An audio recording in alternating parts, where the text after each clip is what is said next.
नमस्कार, मैं हूं प्राप्ति तिवारी। आप देखना शुरू कर चुके हैं पब्लिक फर्स्ट सर्वदा भारती। वैसे तो धर्म और राजनीति अलग अलग विषय हैं, लेकिन राजनीति का भी धर्म होता है। चंद महीने बाद होने वाले विधानसभा चुनावों से पहले मध्य प्रदेश में राजनेताओं द्वारा कथा कराने का चलन जबरदस्त बढ़ चला है।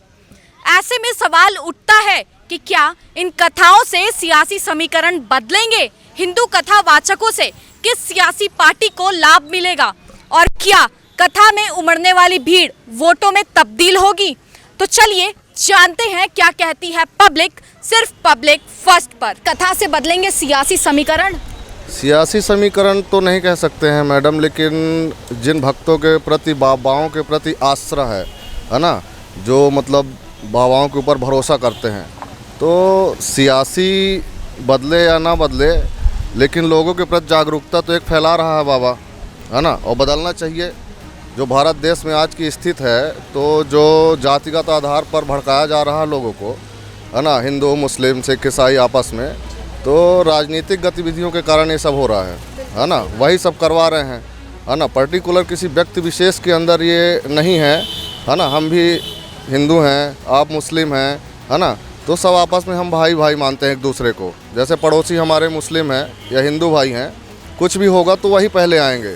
हमारा व्यक्तिगत उनसे संबंध कैसा है वो डिपेंड करता है, लेकिन जो राजनीतिक लोग हैं तो उनके कारण समाज में ये सब देश भावना फैला रहे हैं, है ना। बाबाओं का आश्रम है, इसके कारण ये सियासी संघ बदलेगा या बिछड़ेगा, ऐसा कुछ नहीं है। लोगों की अपनी श्रद्धा है, श्रद्धा के कारण लोग बाबाओं के पास जाते हैं, बाकी ऐसा कुछ नहीं। अच्छा, कथा में जो भीड़ उमड़ती है उससे वोट पे कुछ असर पड़ेगा? कोई असर नहीं पड़ेगा मैम। देखिए, सावन का महीना चल रहा है, आप भी जानती हैं, है ना। लोगों के बाबाओं के प्रति या भगवान ईश्वर के प्रति सबकी श्रद्धा अपनी है ना, इसलिए जाते हैं, है ना। कोई वो चुनाव के कारण तो जाते नहीं है ना, किसी पॉलिटिकल रीजन तो कुछ है नहीं, वो तो बाबा के पास गए ना। बाबा जो बोलते हैं तो 100 में 50% लोगों के प्रति वो भावना आएगी, 100 में 100 तो आएगी नहीं, क्योंकि सबके विचारधारा पॉलिटिकल तो रहेगा नहीं। कुछ श्रद्धा के कारण आपके पास आते हैं, है ना, कुछ सामाजिक आते हैं, कुछ अपनी समस्याओं को लेके आते हैं, है ना, बाकी ऐसा कुछ नहीं है मैडम। मतलब बाबा की पॉलिटिक्स से कोई मतलब नहीं है, सब अपने आजकल श्रद्धा से जाते हैं। उनका कुछ मतलब आजकल बहुत कुछ बोलने कि ये पॉलिटिक्स ऐसा, सबका एक श्रद्धा होता है। अब बाबा अच्छा काम कर रहे हैं, एक हिंदू एकता को जागृत कर रहे हैं, ऐसा कुछ इफेक्ट नहीं है। धाम के धीरेन्द्र कृष्ण शास्त्री धर्म की और राष्ट्र की बात करते हैं, इससे किस पॉलिटिकल पार्टी को लाभ होगा, बीजेपी या कांग्रेस? पार्टी को लाभ होना और बागेश्वर धाम, इनका कोई ऐसा संबंध मेल नहीं खाता है। वो उनका एक अपना धर्म पर काम कर रहे हैं, इससे राजनीतिक पार्टी को कोई लाभ होना या इसी तो कोई संभव दिखता नहीं है कहीं से कहीं तक। और जो भी अभी धीरेन्द्र कृष्ण शास्त्री का भी जैसे प्रोग्राम हो रहा है छिंदवाड़ा में, तो ये एक राजनीतिक दृष्टि से तो लोग देख रहे हैं उसको कि भाई कि कमलनाथ जी अपने आने वाले समय चुनाव के लिए तैयारियां कर रहे हैं कि भगवान को मनाना, भागवतें करना, ये तो इनकी एक तरह, वो तो एक अपना धर्म के लिए काम कर रहे हैं। वो ये नहीं चाहते कि भाई मैं धर्म का काम कर रहा हूँ तो चुनाव जीत जाऊँगा या ऐसा कोई दिखता नहीं है किसी के चेहरे पे। बहुत से लोग अभी यहाँ भोपाल में भी बहुत सारे जगह राजनेताओं ने अपने प्रोग्राम कराया है, तो इसको राजनीतिक दृष्टि से मतलब उनका राजनीतिक दल में कोई भी मेल नहीं है। हाँ, नहीं। और अगर ऐसा होता, मान लीजिए, तो सबका ऐसा सोचना होता है कि ये कराएंगे वो कराएंगे, जनता को लुभाएंगे। जनता को लुभाने के लिए तो हर एक राजनेता अपना अपना काम अलग अलग तरीके से करता है, और मुझे तो नहीं लगता कि सारा चीज़ धार्मिक दृष्टि से उसी से होगा। और भी बहुत सारी चीज़ें जनता को लुभाने के लिए, बड़ी बड़ी योजनाएं लाओ, सब कुछ करो तो काम होगा कुछ, तो ये जनता अपने इसमें आएगी। हिंदू कथा वाचकों से किस पार्टी को मिलेगा लाभ, क्या लगता है आपको? मैम, जो पार्टी जैसे कि पब्लिक आ रही है कथाओं में, तो वहाँ पे ऑफकोर्स नेता लोग ज़रूर आते हैं, अपने पार्टी का प्रचार करते हैं। जैसे आम जनता पार्टी हो, कोई भी पार्टी हो, तो वहाँ पे आ रही उनका प्रचार हो रहा है, तो वो अपने प्रचार के प्रति तो जनताओं को मतलब आकर्षित करते हैं अपनी पार्टी की ओर, तो उनको बराबर लाभ मिलेगा। मतलब आपके कहने का मतलब ये है कि कथाओं के जरिए राजनेता हैं वो अपने प्रचार कर रहे हैं अपनी पार्टियों का? बिल्कुल मैम, बिल्कुल प्रचार हो रहा है। अब मैं यहाँ पे कथा हो रही है, यहाँ पे कोई मंत्री आएंगे तो उनकी पार्टी का ऑफकोर्स प्रचार हो रहा है कि कहता हूँ आम जनता पार्टी आ रही है, बीजेपी आ रही है, कांग्रेस आ रही है, उनका पार्टी का प्रचार हो रहा है। तो वो मतलब ये चीज़ लग रहा है कि ये पार्टी इस जगह पे कहता हूँ कथा करा रही है, तो उनका प्रचार एक तरह से हो ही रहा है कि ये पार्टी मतलब जैसे कि संस्था, कोई भी संस्था जैसे कि अपना ये हिंदू धर्म को बढ़ावा दे रही है या कोई सा भी धर्म हो, बढ़ावा मिल रहा है उनको, प्रचार प्रसार कर रहे हैं। क्या बाबाओं की कथा से बदलेंगे सियासी समीकरण? नॉट श्योर, नहीं कंफर्म नहीं है, मतलब ज़रूरी नहीं है। बाबा की कथा क्या है, बाबा लोग तो अपनी दुकान चला रहे हैं कुल मिलाकर ना, पब्लिक अपना मनोरंजन कर रही है। अच्छा, कथाओं के जरिए। बिल्कुल। पर ये राजनीति को क्यों लिया जाता है इसके बीच में कि जब इलेक्शन आने होते हैं तभी ज़्यादा से ज़्यादा कथाएं कराई जाती है? हर चीज़ का एक मौसम होता है मैडम, उनका मौसम है, बाबा लोगों का मौसम चल रहा है, लोग पैसा कमा रहे हैं। पर हम जो जनता है वो भी तो जो कथा रहती है वो सुनने जाती है, तो हम किस सोच से सुनने जाते हैं? जनता अपना तनाव में रहती है, तनाव को कम करने के लिए कथा में जाती है ना। बाकी सब टेंशन रहती है वो कम करने के लिए कथा में चले जाते हैं, है ना। घर की समस्या, बहुत सारी समस्या, उनको उससे दूर होने के लिए कथा में चले जाते हैं, टाइम पास होता है, बढ़िया, अच्छा है। बाकी ये पक्का नहीं है कि चुनाव से ही लेना देना है, वो तो कथा में तो हमेशा ही भीड़ जाती है ना। बाबा कथा होगी तो भीड़ आएगी। हिंदू कथावाचकों से किस पार्टी को मिलेगा लाभ, क्या कहेंगे आप इस पर? मेरे को जहाँ तक लगता है कि हिंदू कथावाचकों से बीजेपी को लाभ मिलेगा, जहाँ तक मेरी सोच है कि बीजेपी को ही क्यों? क्योंकि बीजेपी जो हिंदुत्व है ज़्यादा सपोर्ट करती है। बीजेपी का मुद्दा यही रहता है कि हिंदुत्व को सपोर्ट करो, सनातन धर्म के ऊपर ज़्यादा, सनातन धर्म को सपोर्ट ज़्यादा करती है। तो जहाँ तक लोग हैं सनातन धर्म को देख के बीजेपी को वोट देते हैं, और जो हिंदू कथावाचक होते हैं उनके भी ज़्यादातर पब्लिक सनातन धर्म को सपोर्ट करती है, इसीलिए वो बीजेपी को वोट ज़्यादा दे सकते हैं। जब से शास्त्री जी आए हैं तो सनातन धर्म पे ज़्यादा वो चल रहा है। जब से शास्त्री जी आए हैं, धीरेन्द्र शास्त्री जी, जब से सनातन धर्म पे उन्होंने ज़्यादा फोकस ला दिया है, मतलब ये हर जगह पे सनातन धर्म पर ज़्यादा वो चल रहा है। इससे कोई राजनीति का लेना देना है? जहाँ तक कह सकते हैं 60-40 है, इतना नहीं बोल सकते कि पूरा है, टोटली नहीं है, बस 60-40 चल रहा है। बट सनातन धर्म तो है, सब कुछ नहीं कह सकते। बाबाओं की कथा से सियासी समीकरण बदलेंगे? बिल्कुल नहीं बदलेंगे। तो नहीं बदलेंगे? इसलिए बदलेंगे, कथाओं से थोड़ी ना वोट मिलते हैं कहीं। कथाओं तो भीड़ जुटाने के लिए कथाएँ की जाती हैं। कथाओं में उमड़ी भीड़ क्या वोट बैंक में तब्दील होगी? बिल्कुल नहीं होगी साहब, कैसे हो जाएगी? इसलिए नहीं होगी क्योंकि ये लोग कथा सुनने जा रहे हैं, वोट बैंक वोट थोड़ी बुक कराने जा रहे हैं। हिंदू कथावाचकों से किस पार्टी को फायदा मिलेगा? हिंदू कथावाचकों को किसी पार्टी को कोई फ़ायदा नहीं मिलेगा, किसी पार्टी को फ़ायदा नहीं मिलेगा। बाबा लोग भीड़ इकट्ठी कर देते हैं बस, उसके बाद वो तमाम सीधे फालतू चीज़ बताते हैं लोगों को, उनको दिक्कत करते हैं, फिर घर में परेशानियां कर देते हैं लोगों को दिमाग की टेंशन हो जाती है उनसे। हिंदू राष्ट्र की बात करने वाले धीरेन्द्र शास्त्री से किस राजनीतिक पार्टी को फायदा मिलेगा? किसी राजनीतिक पार्टी को नहीं मिलने वाला। बाबा से वो धीरेन्द्र शास्त्री जी से भीड़ जुटाना चाह रहे हैं, जगह जगह जा रहे हैं, विदेश की यात्रा कर रहे हैं, यहाँ जा रहे हैं, वहाँ जा रहे हैं, और पैसा कमा रहे हैं, ये मान के चलो आप। कथावाचक इनसे सियासी समीकरण बदलेंगे? नहीं, ऐसा नहीं है, जागरूक हो चुकी है जनता, और कथावाचकों का काम है कथा करना, पूजा पाठ करना, हिंदू के सनातन धर्म की बातें करना, लेकिन सियासी समीकरण जो चुनावी मुद्दा है वो अलग है और कथा बोलना अलग है। क्या कथा में जुटने वाली भीड़ से राजनीतिक पार्टी को फायदा होगा? नहीं, ऐसा कुछ नहीं है कि राजनीतिक पार्टी को किसी को फ़ायदा होगा, क्योंकि सभी जानते हैं कि कथा अलग उद्देश्य है और वोट बैंक अलग उद्देश्य है।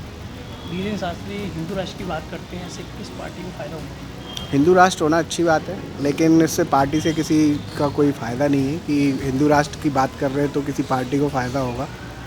सभी लोग जानते हैं कि वोट किधर करना है, क्या करना है, क्योंकि आने वाले जो साल हैं वो बाबाओं के साथ नहीं, चुनावी जो नेता चुने जाएंगे उनके साथ बिताना है। कथाओं में जो भीड़ जुटती है उससे वोट बैंक में तब्दील हो सकती है? नहीं, ऐसा कुछ नहीं। क्या बाबाओं की कथाओं से बदलेंगे सियासी समीकरण?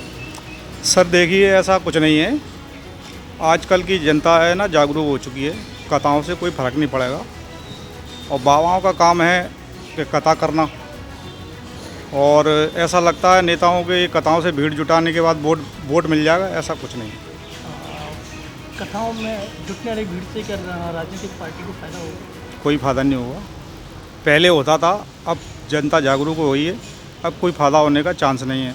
कथाओं में भीड़ आती है, वो क्या वोट बैंक में तब्दील हो पाएगी? नहीं हो पाएगी। वो आस्था के अनुसार आते हैं, लेकिन वोट बैंक अलग होती है। क्या राजनीतिक धीरेन्द्र शास्त्री जो हैं वो हिंदू राष्ट्र की बात करते हैं, उससे किस राजनीतिक पार्टी को फ़ायदा होगा, कांग्रेस से बीजेपी? धीरेन्द्र शास्त्री जी राजनीति पार्टी को किसी को फ़ायदा नहीं होने वाला, क्योंकि बाबाओं के जो कुछ ऐसे शब्द निकल गए हैं तो जनता को समझ में आ गया है कि ऐसा कुछ नहीं। बाबाओं की कथा से बदलेंगे सियासी समीकरण? देखिए, अपने यहाँ जो धार्मिक सभाएं होती हैं या जहाँ प्रवचन होते हैं, वहाँ साधु महात्मा या जो संत लोग हैं वो कभी कभी अपनी कथा के दौरान राजनीतिक पार्टियों के नाम तो लेने से बचते हैं, पर अपरोक्ष रूप से एक संदेश देने का प्रयास करते हैं कि जो हिंदूवादी पार्टियां हैं उनको वोट करना चाहिए। मतदाता को एक संदेश अपरोक्ष रूप से दिया जाता है और मैं ऐसा मानता हूँ कि उस पंडाल में जितने लोग उपस्थित होते हैं उसमें से मुश्किल से 1-2% लोगों पे ही उसका असर पड़ता है। लोगों की मानसिकता आज बदल चुकी है, मतदाता बहुत होशियार हो गया है और बहुत सोच समझकर विचार करके मतदाता अपने मत का प्रयोग करता है। कथा से बहुत असर मतदाताओं के मत पर नहीं पड़ता है। कथा में उमड़ी भीड़ क्या वोट बैंक में तब्दील हो सकती है? बिल्कुल नहीं हो सकती है। ऐसा नहीं है कि एक पक्षीय वोट हो जाए, या अगर किसी संत ने वहाँ से कह दिया कि अमुक पार्टी को वोट करिए तो उसको पंडाल में जितने लोग हैं वो सब उसको वोट करेंगे। ये भारतवर्ष में संभव नहीं है। यहाँ चाहे ग्रामीण मतदाता हो या शहरी मतदाता हो, आज मतदाता बहुत जागरूक हो गया है और यहाँ जिस तरह से वोटिंग पैटर्न, मैं पिछले 35 साल से राजनीतिक क्षेत्र में काम कर रहा हूँ, मेरा ऐसा मानना है कि मतदाता मतदान करने के पहले हम कुछ भी कहें या राजनीतिक पार्टियां कुछ भी कहें, पर वो मतदान के पहले हर चीज़ का आकलन करता है और उसी के अनुरूप वोट भी देता है। धीरेन्द्र शास्त्री हिंदू राष्ट्र की बात करते हैं, क्या उनसे किस राजनीतिक पार्टी को फ़ायदा मिलेगा? देखिए, धीरेन्द्र शास्त्री हिंदू की राष्ट्र की बात करते हैं। ये संत लोग, मैं ये कह सकता हूँ कि अपने आर्थिक लाभ के लिए इनको जो भी बुलाता है, अभी कुछ दिन पहले उनका दतिया आगमन हुआ था, नरोत्तम जी ने बुलाया था, और अभी आजकल वो कमलनाथ जी के यहाँ कथा कर रहे हैं। तो इनका कोई एक पक्ष नहीं है, ना ये एक पक्ष की बात करते हैं।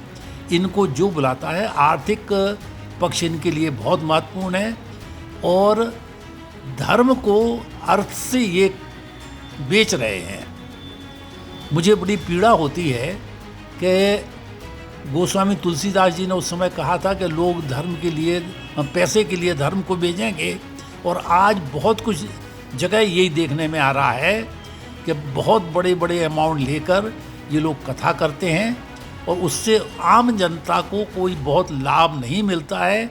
जनता सुनने जरूर जाती है। जो बाबाओं की कथा हो रही है, इससे क्या सियासी समीकरण बदलेंगे? नहीं बदलेंगे। क्या लगता है आपको? मेरे को लगा नहीं बदलेंगे। बाबाओं की कथा में भीड़ उमड़ रही है। भीड़ वो प्रवचन सुनने जाती है, उनको राजनीति से कोई लेना देना नहीं है। पब्लिक प्रवचन सुनने जा रही है, उनको राजनीति से कोई लेना देना नहीं है। क्या लगता है आपको, किस पार्टी को फ़ायदा होगा? इसमें फायदे वाली बात ही नहीं है। जनता की अपनी मूड रहती है इसमें, हमें क्या करना है क्या नहीं करना है। तो आने वाले चुनावों में आप किस नज़रिए से देखते हैं? विकास देखती है, विकास जो आदमी विकास करेगी उसकी जनता उसी के साथ रहती है। बाबाओं की कथा से बदलेगा चुनावी समीकरण? बिल्कुल नहीं।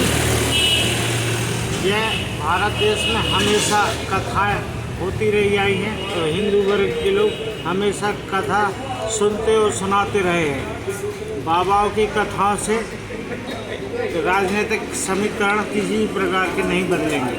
बाबाओं की कथा में जो भीड़ उमड़ रही है उससे क्या वोटों में तब्दील होगा? बिल्कुल नहीं। बाबाओं की कथाओं में जो भीड़ उमड़ रही है वो किसी प्रकार से वोट में कन्वर्ट नहीं होगी।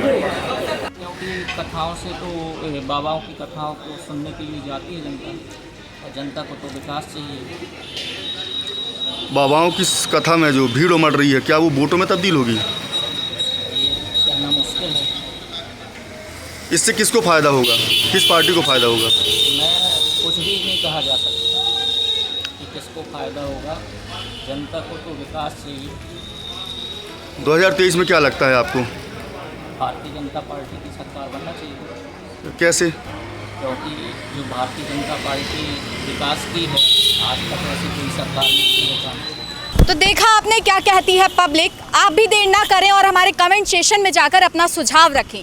ऐसे ही बने रहिए हमारे पब्लिक फर्स्ट न्यूज़ चैनल में। मैं आपके साथ प्राप्ति तिवारी।